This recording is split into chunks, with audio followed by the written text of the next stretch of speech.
Alright, what's up? This is my fourth intro because I'm all like silly right now, but what's up, PSYC? This is my my thing for class. So the brain organoids and ethics assignment. I was getting a lot of like I mean I was getting very philosophical as I was thinking about this.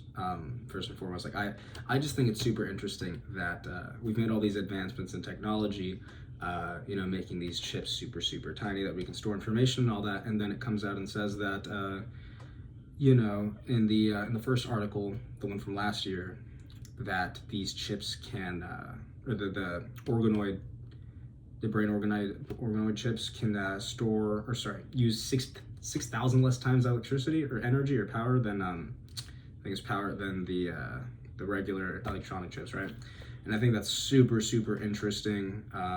Like it makes me think of how like nature has just supplied with such like and I use the word ineffable, but like there's such a powerful things. Like wood is extremely boom, and then spider webs are super like tensile units like wood. So there's that. Yeah, there's a lot. Let's see. I think it's very interesting that there's two things actually. In the podcast, there was a woman who came up saying that even though that the reason that we may even have sympathy for these things, because she claims that there's such little chance that they would be conscious, right? Is that because they resemble our brains, there's a form of sympathy there, right? And then a different woman, I believe it was a different one, could have been the same one, but she said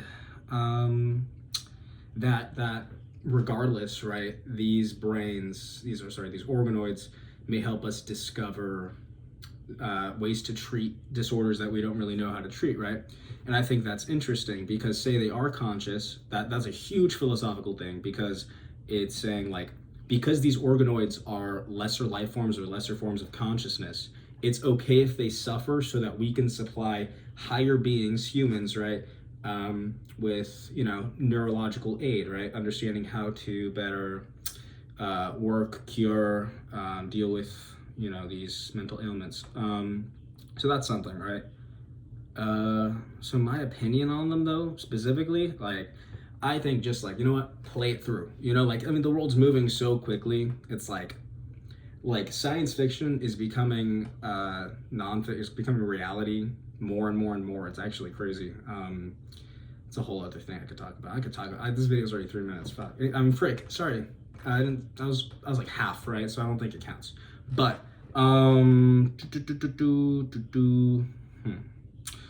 yeah. Okay. Yeah. Another thing too is say these chips are conscious, right? These organoids are conscious, and we're using them in chips.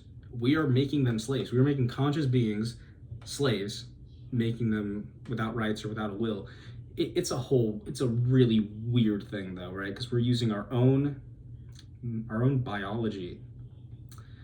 Yeah, no, it's weird. And then it was already saying in the second article how like it's just the beginning and how so much more can come from this. And I think that's like 5 years from today, I wouldn't be surprised. I mean, sure, there's already I don't know too much about it. It just talks about like the whole Elon Musk and the brain chip where it's like a mouse kind of thing. So yeah, there's a lot. I wouldn't be surprised if they're cyborgs.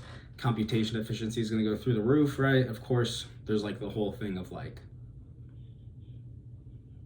well, actually, no, I was thinking for a second, like, obviously it's like whichever company has the most money and wants to maintain it will do what they need to do. But specifically in this, right, if you're able to compute things for less energy, that's, I believe, more financially efficient. So that'd be fine. But yeah, no, I think it's gonna get crazy in 5 years. What way will you have to change this assignment to reflect the current science that would be in that time? How do you have to change the assignment? Well, you would have to say in the 10 years since the advances. See that? No, but for realsies,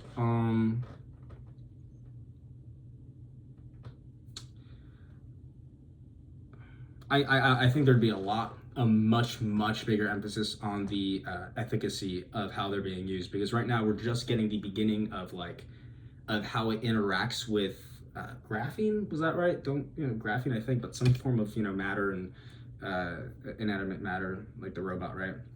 In 5 years, that's going to go through the roof, right? So there's a lot more ethics that needs to be looked at there. And then at what point would these organoids need rights? And if there was a human organoid cyborg, right? Like what defines a person, right? Like what defines someone who deserves rights or who needs rights, right? Like the world is going to change immensely. Like in these 5 years, this is going to be a different discussion, because we will not just be talking about organoids. We'll be talking about a lot more. So I think the assignment's going to have to change entirely with a completely different focus, because this is the augury of what is to come, right? Which I really don't know what it is yet. But yeah, I don't know.